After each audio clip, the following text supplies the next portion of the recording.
everybody, welcome to Bones Collector. Today on Bones Collector, we're continuing our series where Lori and I are playing our way through our board gaming library. The reason why we're doing this, of course, is to show you up close and personal the mechanics and what the game looks like physically on the table. In the top 10 videos and top 100 videos that we do, we only talk about each game in a few brief sentences, and it's very difficult for the viewer to understand what that game is about. So we're going to play a couple of games, 2 or 3 games each week, and make a video about it and pass it on to you, and I hope you enjoy them. Hey everybody, welcome to Bones Collector, and today Laura and I just got done playing Abyss. Abyss is a game that came out in 2014 by Bruno Cathala and Charles Chevalier. The art is by Xavier Collette. And I always mention the artist if it's worth mentioning, and the art in this game is wonderful on these cards. I really enjoy it. I love the art on the board. This is a nicely illustrated game. I really enjoy it. Kind of a creepy looking cover, but it's okay. And this is kind of a later edition, so it's got the word Abyss across the front. In the earlier ones, it has no word Abyss on the front of the box. And the box is okay. It's not a Kleenex box, but it's not real thick. It could have been thicker, but that's okay. I mean, it's sufficient. And then it has a nice insert in the box, a plastic insert that holds everything in the game very tightly in here. It's a nice insert, and I really appreciate that for sure. Cardstock is, it's not linen cardstock, but it's pretty decent cardstock. The cards of the lords and the ambassadors, and then these exploration cards are all the same stock. So they're again, I would rather with linen stock. That would be a lot nicer, but whatever. The board is linen, and so is the monster track. And you got a monster token, a monster track token that you keep on there to. Let me move these locations. Let's see. Move this around a little bit so you can see this monster track laying over here. And this is a supply of pearls. You get pearl cups for each player. It's for 2 to 4 players, this game. Sorry, my solo friends, unless there's a variant on Board Game Geek, this is for 2 to 4 players only. It's an auction and bidding, hand management, memory. It has some open drafting, push your luck, and I'll show you all that, and set collection going on in the game. And the winner at the end of the game is the person with the most points. So this is a game that's, let's turn that up, that's pretty cool looking box cover. Laura and I played this game at a convention. Was it the last convention or the one before it? Last one. Last convention we went to, and because here's the deal. Bruno Cathala is a very good board game designer that we enjoy quite a few of his games, and we still have quite a few of them in our library. One of them is King Domino, and we really enjoy King Domino. We have King Domino Giant, by the way. And we have Ishtar by Evan Singh and Bruno Cathala. And we still have Yamatai. So those are just some of the titles. And we used to have 5 Tribes, and I love 5 Tribes. If you've got 5 Tribes, that's a tremendous board game. You just can't keep them all, and we had to choose between Yamatai and 5 Tribes, and we chose Yamatai. So that's just personal taste. You may love 5 Tribes a lot more than Yamatai, and hey, totally understandable. But anyways, the point of this is Bruno Cathala is a wonderful board game designer who has kind of a medium complexity development level when he designs games, and that's where we like to play anyways. And this game offers that type of medium complexity, so it's really a lot of fun. And it's just an underwater world, and what is it? Okay, so the theme of this game goes like this. To be crowned King of Abyss, you must have the most influence points at the end of the game. Influence points are mainly gained by affiliating allies, recruiting lords, and controlling locations.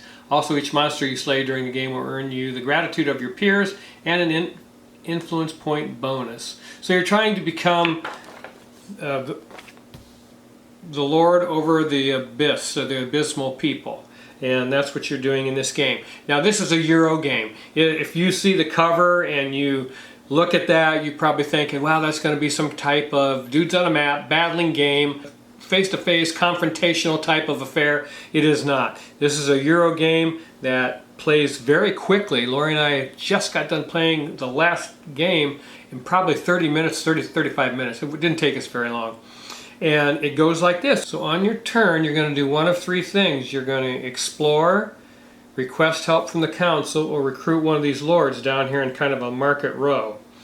And the first action, when you're exploring, you are simply, this is the push your luck part. This is kind of similar to Port Royal by Alexander Pfister, and I thought another game, maybe kind of like Living Forest that came out this year. It's kind of like that. You're going to turn over cards one at a time, and you have to offer that card to your opponent. Now your opponent can buy that card for 1 pearl if they wish, and they have to ask themselves, each card has a value on it from 1 to 5, and there's a reason why you want to recruit certain numbers, and I'll talk about that in a second. But there's a 1 of that particular race, and they may say pass, or they may take it. If they take it, they have to pay a pearl. And then you just keep going, and there's a 5 of the same race. So there's a 5 card. That might be more enticing to your opponent. And there's a 5 of another race. And there's a monster card. So we get a monster card that comes out, and when that happens, it's up to you. You get to fight that monster, and there's a monster track over here. If you say pass, you don't want to fight that monster, you're simply going to discard that card and move this token down 1 space. And the further that token gets down this monster track, the more lucrative, of course, the benefits are. So that when a monster comes out the next time, you may say, hey, I'll take it, because it's all the way down to here. I can get a key and 2 monster tokens, and these monster tokens have points on them for the end of the game. And that's a good strategy, because you can make a lot of points with those monster tokens. But again, that thing has to move down to get you more of those. So if you fight the monster, you get the reward that's on the monster track, or you can say pass. Now if it goes all the way to the end of the track, then you as the dealer have to take that card, and you also get a pearl. So you're pushing your luck. If you don't see something, if none of these big numbers come out, and I got lucky and drew a bunch of big numbers, but usually you're not that lucky. Oh, there's a 4. But you're pushing your luck to see whether, not only will your opponent take a card, but to see whether a large number card will come out that you want of a race that you need in your cards in your hand, so you can add them together and make a recruit from one of these lords. So that's the push your luck element.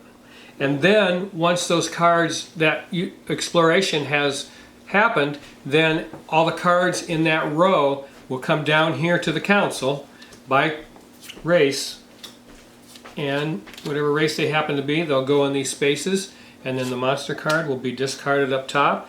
And then the second thing you can do on your turn is seek advice from the council. And so by doing that, like after some, 2 or 3 times going exploring, because at the beginning game you're going to do the exploration quite often, because you're trying to build a hand of cards. And while you're trying to build that hand of cards, the ones that are left over are coming down here to the council, and as they build up in here, you end up looking like this. You've got, oh shoot, I don't know if I got, here we go, and monster card. So you're building these cards up down here.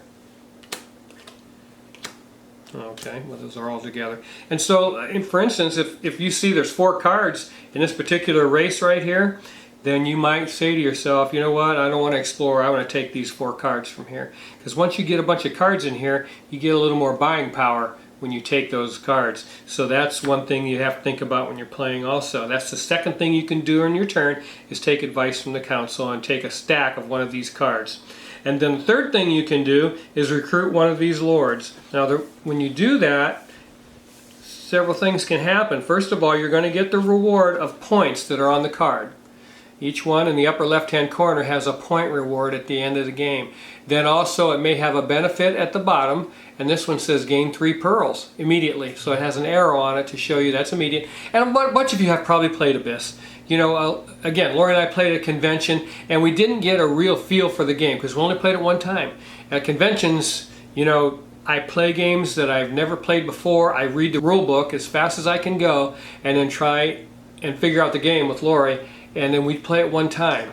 And I played it that one time and thought to myself, there's enough there that I think we'll like that game. And as we talked about, we came home, we talked about it, and I said, hey, let's get Abyss. I thought there was enough there that we needed to feel it out a little more. And so we bought a copy and brought it home, and now we've played it 4 times, and I really like the game. There's a lot of nice medium complexity strategy in this game. It's a lot of fun to manipulate, and so I enjoy it. But anyways, on these Lord cards, you got points up in the upper left hand corner, and on the card at the bottom the lower left-hand side, it tells you how many points you have to spend in order to take this card and how many races you have to use to do it. In this case, you have to use these clamshell, at least one clamshell card, and then 2 other races, and it has to total at least 10 points. And you want to, part of the strategy of this game is you want to sometimes overspend on these cards, because the lowest card in your hand that you spend, when you spend, let's say you spend 4 cards to pay for this card, the lowest one of those 4 cards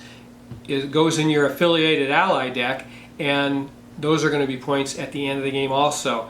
And you take the highest card for each race at the end of the game, and that's what you're going to add up for your points. So when you're paying for these, you're fighting not to strategically use the 1s and 2s at a time when it's beneficial to you, because if you can pay for this is a 10 and you have to use 3 races. If you could give 3 5-point cards for this, that's probably a pretty smart move, because then you're going to take one of those, your lowest card, which is going to be a 5 because you used 3 5s, and play it up in your affiliated ally deck, and that's going to be the highest total you can get for that particular race at the end of the game. And then when you get these cards, they also have, some of them have a key on them in the upper right hand corner, and once you have 3 keys, you immediately have to take one of these locations. Now these locations give you a boost in points in various ways. I'm not going to go over all of them. I'll read a couple to you, but the idea is to maybe get some of these locations because they give you a nice point boost for the end of the game, because most points wins the game, and these really accelerate that. During the course of the game, once you hit 7 lords, that triggers the end of the game, and the other player will get 1 more turn. And I'm talking about a 2-player game, and we love it at 2, by the way. And so when you are trying to get so much done in in that time frame where someone's going to recruit 7 of these lords, you want to try to get a couple of these locations. It's not always possible. I would say you'd at least have to have 1 to do well. But here's some of the things that says on these locations. This is called the Parliament. 2 points for each of your politician lords, which is a class of lords here, plus 6 points. So if you have a bunch of politician lords, you get 2 points for each one of them, plus 6 if you get this location marker. This says, Nest of Giant Clams, 3 points for each of your affiliated allies from the shellfish race, plus 3 points. So you get 3 points for each one of your affiliated allies, which is over here, from the shellfish race. Now, I talked about having the highest card from that race in your ally deck. Well, once you do that, then you can just start spending those clams. It doesn't matter if it's 1s or 2s or what, because you've got this location that will give you 2 points for each one of them. So that kind of points you in a certain direction once you get this location. If you get it maybe midway point through the game, then you're going to want to scramble and play as many of those cards as you can. And let's see, what else do we got? The Lost Tower, 3 points for each of your lords without a key. That's pretty cool. Oceanic Senate Assembly, 3 points for each of your affiliated allies from the squid race. And then there's cards in here also called ambassadors. They have a point total, which is usually pretty low. And it usually takes 1 card from each race to make your point total. So you've got to play 5 races to get this, but it allows you to take a location immediately. And then this ambassador will go under that location tile right away. And when you do that, of course, these location tiles give you points, so you're out to find those and get those put down in front of you. So those ambassadors will get you the location right away. So that's pretty cool.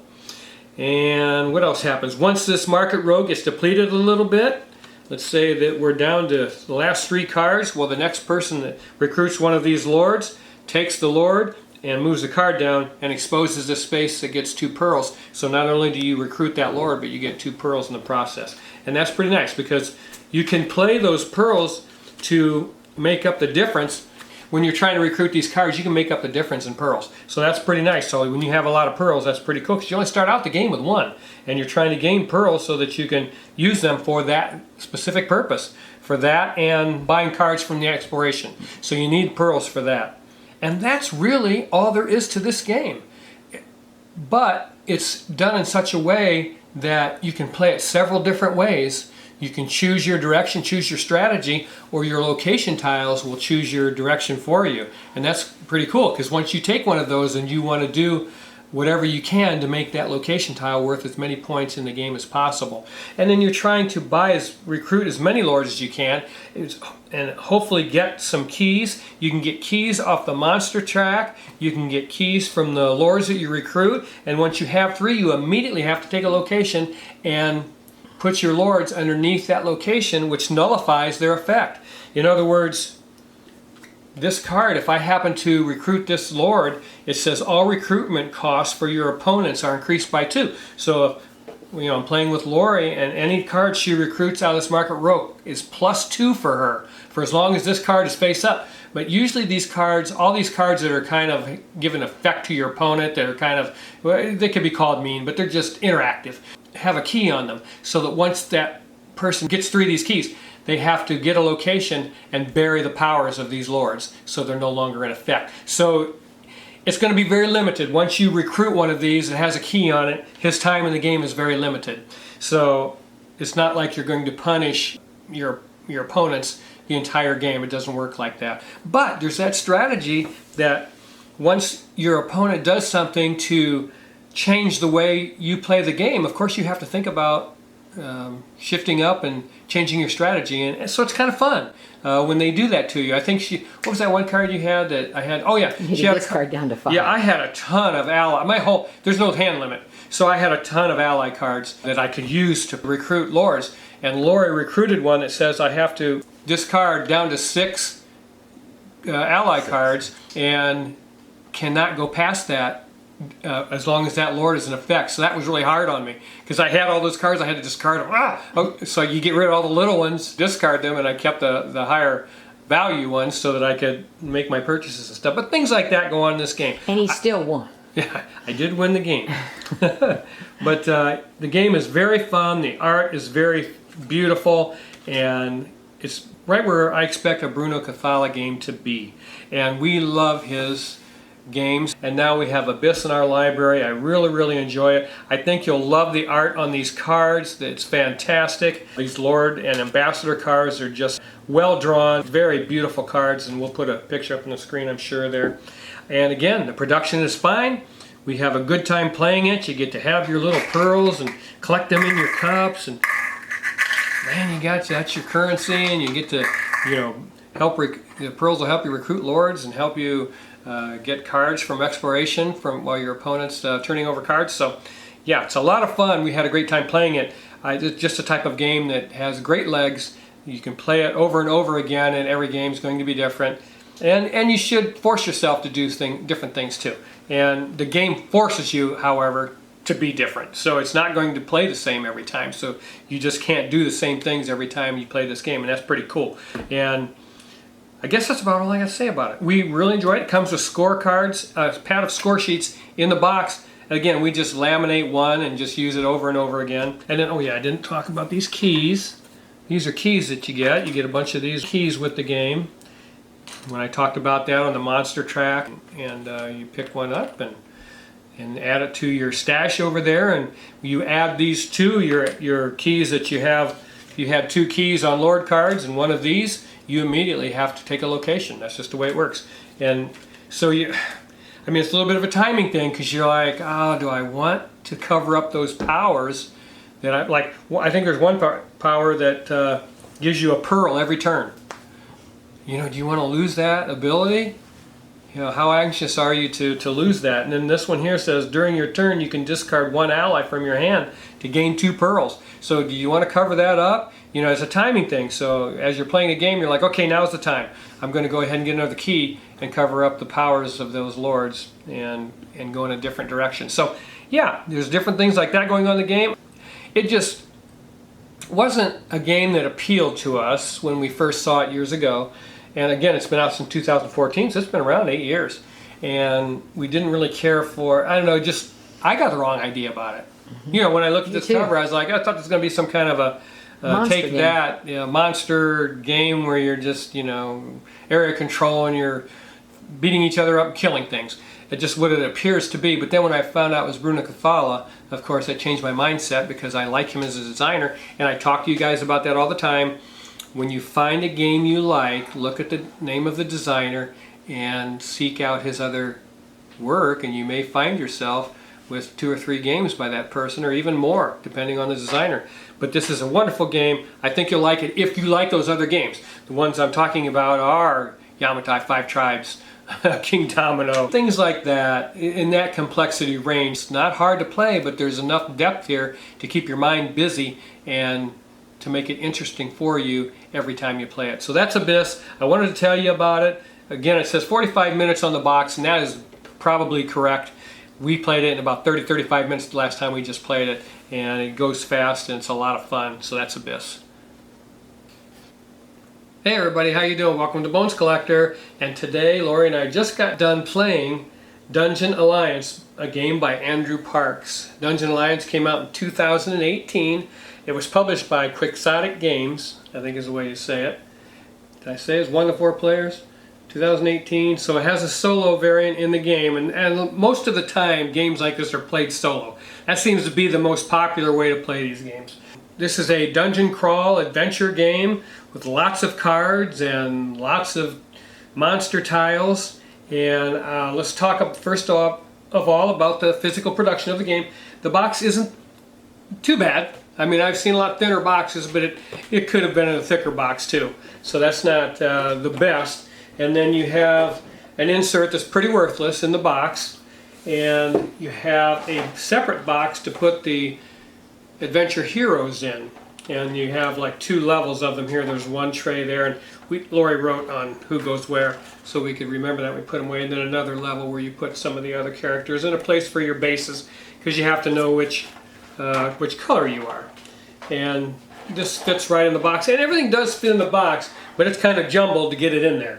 And so that's, because these game frame things are cumbersome and shaped. Let's see, I'll show them to you like that. So they go in there really in a difficult fashion. So yeah, I'm not real impressed with the way the insert is in the box or the way it was designed to be put away or anything like that. I picked this game up at, was it a VF? No, I got this off the Geek Market for $40.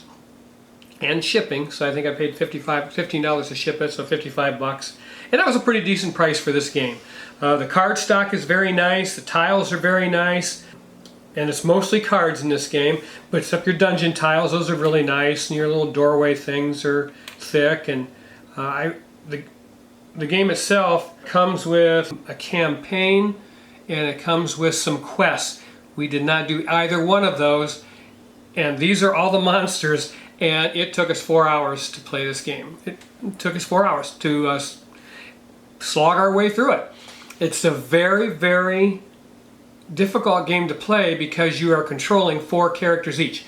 You're part of an alliance, and you can see the different characters out here. Lori was green, and my guys had the yellow bases on them. So you're controlling 4 characters, and you have 3 basic cards connected with each one of those 4 characters in your starting deck. It's a deck builder, so you're going to be buying cards from a market, adding them to your deck, and you have to be careful about the ones you buy because you have to match up the iconography on the characters themselves with the cards that you're taking from the market, and so that the cards in your deck can be played. Because if you, there are cards in here that will not match any of your characters, so you want to make sure that those, you don't get those cards out of the market. And so when you're playing these cards and you have your hand of cards and you start out the game with being able to discard 1 card and your hand size is 6. So you start out the game with 6 cards in your hand, and then your turn is simply going to be to look at those cards and decide which one of those characters you want to activate. And to make that decision, you're going to look at your hand of cards, look at the iconography on them, because not all of them will play on every character. Only certain ones will play on certain characters, so that when you activate that character, you can use those cards. So turns are slow in this game. Let me rephrase that. For us. Turns are slow in this game.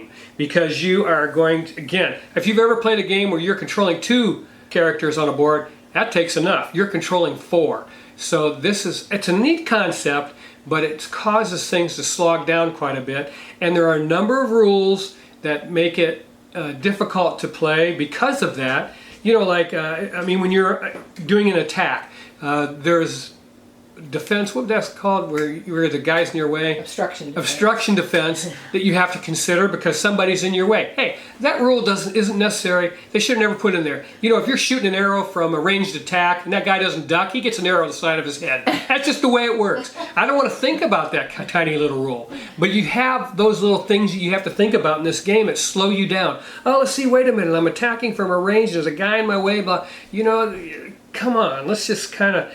some of the things could have been left out to make this game speed up a little bit. You know where I'm going with my review of this game. It's a fun game. We had some fun playing it. There's certain things that are difficult about it. All these different monsters you have in the game, I mean, it takes up a little bit of table space. You got to mark it for cards that you're going to be drafting and building your deck. You have your character area, your play area, where you're going to be playing these cards on your characters as you activate them, and the board. So all of that is on the table, and then you have these monster cards, and we can hardly read them across the table. We had to stand up, pick the card up, and because each one of these monsters has a special skill and ability. Like this guy has the Basilisk, inflicts poison wound tokens. Any player whose hero is damaged by the Basilisk must discard 4 cards of his choice from his hand. So when that Basilisk attacks, you know, you have to understand what it does. And it's hard to be able to do that in a speedy manner because these cards are so far away from us. And that makes the game difficult. And all games like this, of this style, take a certain type of personality to play. And there's nothing wrong with that. It's just I prefer slick playing Euro mechanisms where the game is intuitive and after 2 turns you go, oh, I get it. Oh, okay, yeah, you do this and you get that and then you move this over there, blah, blah, blah, blah, blah. You know, they just flow. There's really not a lot of flowing to a game of this style. And so it's difficult for us anyway, to like a game like this. We liked things about this game. We recently picked up a copy of Ascension Tactics and played it. We loved it. And we love playing it. It just plays faster than something like this. There's so many rules in our game that you have to remember. And in the game's defense, you get some nice player aids here. Like one of the, you get a card that tells you all about all the movement rules. And the easiest one to forget is when you leave a space adjacent to a monster, it costs you an extra speed. What for? I mean, come on. They're holding on to you. Yeah, whatever. I mean, I understand your I don't know. It's an unnecessary rule. This game would be fun if I could play it faster. And I think because they put those little rules in there, it just hampers your ability to do that. And that gets frustrating. And then you are, you know, of course, battling monsters, and it was fun. There's so much about this game I like. I don't want to sound negative about it. Like these monster tiles that come out. You know, once you draft a tile onto the board, you have a draft market of 2 tiles. And when you are moving off one tile on another, you're going to bring one of those tiles out and put the monsters, and it has iconography on there. It tells you what kind of monster to put out. This one has 3 spiders on it, so you're going to put those spiders out there. Is that what they're called? Spider? Yeah, the giant spider. Giant spider. And those are the monsters you're going to put out there. And then you're going to do battle with them. And you get experience points for doing so. And you got these little tiles that you collect. And I have a whole pile here of experience points. And then you spend them in the market, and that's how you purchase cards to build your deck up. And there's some pretty nice cards in there that are going to help you. Nothing overwhelming, really. There's just some really nice helps in there. So you're building your deck is one of the fun parts of this game. And fighting these monsters and getting those experience points are fun also. But again, the game isn't designed to have a smooth flow. And a lot of times games like this are not. But I like the fact that these monster tiles have all the information on them and they're not minis. That would drive me crazy. That would make this game, I would have never picked this game up. One of the things when I watched this game played on YouTube was the fact that the monsters were just these small tiles with all their information on them. Their speed, which is their movement, their health, it has their defense, and their attack power. how much attack they have. So I appreciate that there were no minis in this game other than the hero minis, which brings me to another point, and you know I'm going to say it. I just hate these gray pieces of plastic. They do nothing to enhance a game like this. Well, how many times do we have to figure out who was who? You can't tell who is who. You have to stare at them. You see, I had Lorna and Melinda. One's got a staff and one's got an animal on her back. And you just really have to look at them and see which character is which, because they're just gray. Both of my two guys had books. Yeah, I mean, if you had a character card that looked just like the mini in full color on the board, you would immediately, then that would speed things up. There's nothing worse in a game like this than having things slow the game down that are unnecessary. One of them are these gray pieces of plastic that they seem to want to put in all these games, especially on Kickstarter, and people keep backing them by the hundreds, thousands, and giving them lots of money for all these things that just aren't in color. We played a cooperative, by the way, and it has, you can play player versus player, and I think it plays up to 4. Oh, I would never play this game at 4. There is no way. 2 players is maximum in this game, otherwise you're going to be sitting at the game. And there's people that don't care about sitting at a game table for more than 2 or 3 hours. That's fine. I mean, you're young. I'm old. I don't want to sit here that long and play a game that long. We played it over 2 days. Yeah, we played it over 2 days because we had things to do. Yeah. Because we can't sit with a game and give it that kind of attention. We just have things to do. I think the last video there was a bunch of background noise in it because Lori was unloading the dishwasher, and one of the viewers noticed, "Hey, what was that noise? Lori working on her motorcycle?" Well, maybe years ago, but now she's just unloading. We have life. Life goes on. We do dishes, and we unload the dishwasher, and we take a walk, and we maybe go to dinner once in a while and do things. I can't sit at the gaming table for that long, and ladies and gentlemen, that's really what you're looking at with this game. It says an hour on the box. It does say an hour on the box. I never see that happening. But look maybe at solo. Maybe solo it would be an hour. I mean, here's the player aids they give you. 1, 2, 3, 4, 5, 6 player aids, and that doesn't contain all the rules. No, we still had questions. So you're still in the rule book. Rule book. So then you have this Dungeon Alliance draft bonus card. Every time you draft a card from the market, you move your little token up, and it increases your discard limit and your hand size.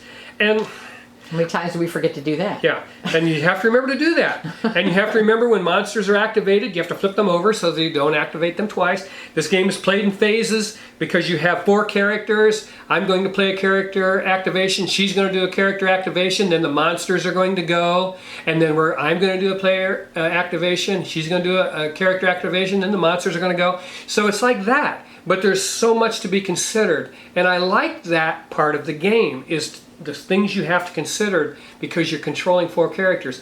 But don't give me those tiny little minutia rules like who's in the way of my attack or spaces that I'm leaving. Those should just be thrown out because there's enough here to have a fun time and a fun game and not make it slow. You'll have to keep going back to the rule book. Yeah. Can I do that? Is that legal? Can we do this? Yeah, you just constantly, and I don't like that. These wooden things you see on the board, like when my monster guys, when they're out on the board and you've put a couple of damage on them, you put the things of your color underneath there, and the yellow player has put 2 wounds on this monster because you can both attack those monsters, and so you want your color to be on there, and it depends on who's got the most, who gets the experience points and stuff like that. So those things happen also. You have challenges. They're going to be on the tiles, and you can see them on like this tile here has a challenge token on it with a Roman numeral 1. You would take a challenge token from the Roman numeral 1 stack, and those challenge tokens go on these tiles. When you enter the room, that thing gets flipped over, and it can be a trap or it can be a treasure. So that's another thing that goes on in this game. And you can only peek at it if there's no monsters in your room or the room you're peeking into, and it's just another one of those, whoa. Yeah, so there's rules of, when you can look at that thing. I mean, I don't know. Gosh, I mean, I've thought about this game and thought about it. I don't know if I'll keep it. I kind of doubt it. And for some people, this game will be outstanding. Oh, yeah. There's people that don't mind that kind of stuff. They like that kind of minute rule set where every situation changes the rules. You know, in a playing Euro game, the rules are the rules. Yeah, that's the rules. So that when you're playing it, that rule applies in every instance. You know, in this type of game, the rule only applies if this situation occurs. But if this situation occurs, that rule doesn't apply. This one applies. You know, those kinds of things that really slog things down in games of this ilk. And but you know, I've gotten off on a tangent to talk about this game. It is a good game. It's a good game designed by Andrew Parks. It just probably isn't for us. It just plays too slow if we follow the rules. I think it could have been really good. I mean, the artwork in the game is pretty nice. I like the art. I love the cards. I love the fact that this board is a frame that you're just placing these dungeon tiles in. And it's very small. When I first set this up, I said, oh, this isn't going to be bad. Look how little that is. I like that. You know, I said that to Laura. I said, man, this is going to be awesome. But then you have these monsters all laid up here, and we have to take the time when you put one of those tokens on the board to remind yourself of what that monster does. And every time he activates, you have to go back and read that card. Just, wow. I mean, yeah, I don't think, if we play it again, we'd probably get it done in 2 hours. It would still take 2 hours at least. Yeah, it'd take 2. I don't think it can be played in an hour. Not by us. Not because there's just too much thinking going on to activate one, to pick which character on your turn. If all 4 of them, you know, you got their character token, if all 4 of these are up in yellow and you can pick which one to activate, it's going to take a minute because you're going to go through your cards. See, I can play these cards on this guy. I can play these cards on that girl. I have no cards for them, so they're out of the question. And so there's a lot of thought that goes into which character you're going to pick to activate that turn. And then to activate them, I've got so much speed, and I have to spin them so their line of sight can see the monster I'm going to attack. And there's just a lot of thought that goes into it. I like that. It's just that it takes a while. And so to have those other little rules interrupt that thought process, I think it's bad decision making on the part of the designer. Anything to speed something like this up, because I think this game would be very, very popular if you could get this game done in 60 to 90 minutes. I'm telling you, this is a good game. But you can't have all those little tiny things to think about. It has to all be in front of you. If I have to go to the rule book continually, there's just issues. It just shouldn't be something that happens. And I'm not going to memorize all the little tiny rules unless I play this game constantly. And I've got 170 board games that I'm in love with in my library. So the chances that I'm going to learn this to the point, I always describe a game like this as learning to play a musical instrument well in a day. You can't do it. You got to practice, you got to play it, you got to practice and play it, and practice and play it, and then you get good at it. I don't have that kind of time to give to a game like this. Again, I like the theme, I like certain things about this game a lot, but just the little tiny rules that slow it down are maddening. And I'm not a board game designer, so I'm not going, I always tell Laura, she said, well, let's just not play with that rule. And you can do that, but I always say I'm not a designer. If he wants us to use that rule, maybe there's a balance issue somewhere that if we don't use it, it'll spoil something. So I don't like doing that. But I just think for us, this isn't a game that, again, that we would keep. Again, Ascension Tactics I love, but there's other games that I've been playing. I didn't care for Gloomhaven, so hey, I'm in the minority. I don't like Gloomhaven. I didn't think that game was fun at all. I think this game was a lot more fun than Gloomhaven. Yeah. I will say that. I like the battle better. Yes. And neither one of these games can hold a candle to Mage Knight, as far as I'm concerned. Okay, that's just me. But this game is better than Gloomhaven, ladies and gentlemen, as far as I'm concerned. But I probably will be selling this at the next convention on the virtual flea market, because I just don't have the time to get good at this game. And that's just me. You guys that are younger and have that kind of time, hey, you know what? If I was 30 years old, I wouldn't mind sitting and learning more about this game and playing it over and over until I got... Because it was a good game. Yeah, it's a good game. It's not a game we can put away for 6 months and get it back out. We're going to have to learn it again. Yeah, and I don't want to... don't want games like that. We don't keep games, where we have to have an hour and a half rules review to get it back to the table after even a month. And you would have to do that in this game. So, again, if you love those dungeon crawlers, for me, I like Dead Men Tell No Tales. That's a wonderful dungeon crawler where you're doing the same thing. You're putting out, ship tiles. They're on fire and building that ship. With stuff on them. And you've got monsters of battle that come after you, and you've got dice that are going to explode. Yeah. And for my money, that is a far better game design than this, because it can be played in 60 minutes.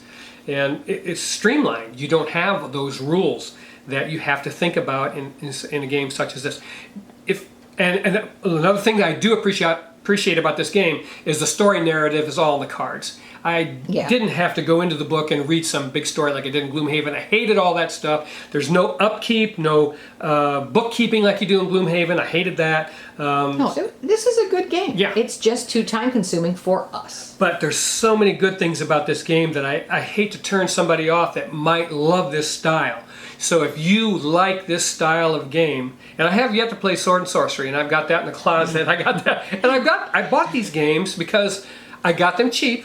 Okay, and I wanted to play them because I see them, and once in a while you hit a home run like I did with Ascension Tactics, and once in a while you get a clinker for your own personal taste, and that would be Summoner Wars we didn't care for. No. And this one is right in the middle. I like a lot about it, and there's some things that I don't like about it, and the things I don't like about it are just a deal breaker, just because I have games that I adore. And those are the games I want to play because I'll be 67 years old next week. My time... Your time is limited. My time's limited. Yeah, you guys out there in YouTube land that are 30 years old, you got this much time left. I spent a bunch of my time. So I'm up here. So my hours are limited, and your time is your greatest treasure. And I want to spend my greatest treasure doing the things that I love the most. That's like playing board games that I adore. And this just didn't make the cut. That's Dungeon Alliance, you guys. I hope you got something from that review. Again, if you might like this type of game, if you do, hey, great, because it is a good game. We had fun playing it. We had fun playing it, and but it's done, and I'm going to put it up for sale. Yeah. So we'll see you next time on Bones Collector. Bye-bye. Okay, everybody, that was a couple of games out of our library that we wanted to share with you. We're doing this video series to show you a little more in depth about the games that we have in our library and what it's like to play them, so that you can take a look at them physically, what they look like on the table. Lori and I just do this because we want to share our passion. The only payday that I get is when you comment on the videos. That's my payday. That's the type of things I really like that make me feel good. It goes way beyond a monetary reward. And thank you for those comments, and please keep them coming. We'll try to get back to you as often as we possibly can. I love every one of you guys. And always remember to keep on board gaming. It's the best hobby on the planet. Bye-bye.